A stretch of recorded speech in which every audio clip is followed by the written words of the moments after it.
મારું નામ મેઘ દીપક છે। હું ધ્રાંગધ્રાનો રહેવાસી છું અને મારું બાળક ધ્રાંગધ્રા ઈસદરા રોડ ઉપર જે જવાહર નવોદય વિદ્યાલય આવેલી છે ત્યાં ધોરણ 6 થી ભણે છે અને હાલ 10મું આવ્યું છે।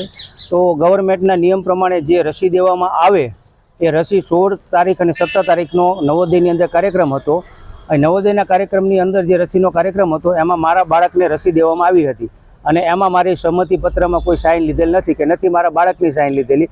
અને મારા બાળકને ગઈકાલે રવિવારે ચક્કર આવતા પડી જતા હું સરકારી હોસ્પિટલ લાવ્યો હતો અને બાળકે કીધું કે મને રસી આપેલ છે તો ડૉક્ટરે એવું કીધેલું કે રસીના કારણે પણ બની શકે છે।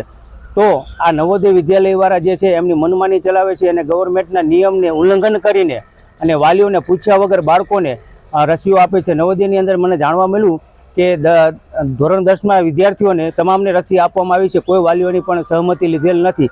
અને તદુપરાંત આજે હું તે બાબતે નવોદય વિદ્યાલયની અંદર સવારે અરજી દેવા ગયેલો કે રસી આપે કોને પૂછ્યા વગર, વાલીને પૂછ્યા વગર આપેલી છે। તો સાહેબે એવું કીધું કે રસી તો અમે આપશું અને ફરીવાર આવું થશે ઘટના તો અમે ધ્યાન રાખશું। મારા બાળકની ઓલરેડી દવા ચાલુ છે અને ત્યાં 19 ફાઇલો મારી પડેલી છે, છતાંય સાહેબોને ખબર હોવા છતાં પણ આ કાર્ય કરેલું છે। મને તો એવું લાગી રહ્યું છે કે 1 વર્ષ પહેલાં જે આંદોલન કર્યું હતું ત્યારે નવોદયવાળા એનો બદલો લઈ રહ્યા લાગે છે। બસ મારે આટલું જણાવવું છે। સરકારને એટલું કહું છું કે મને ન્યાય અપાવો અને જવાહર નવોદય વિદ્યાલયના જે પણ કરતા હરતા છે એની ઉપર કડકમાં કડક કાર્યવાહી કરવામાં આવે।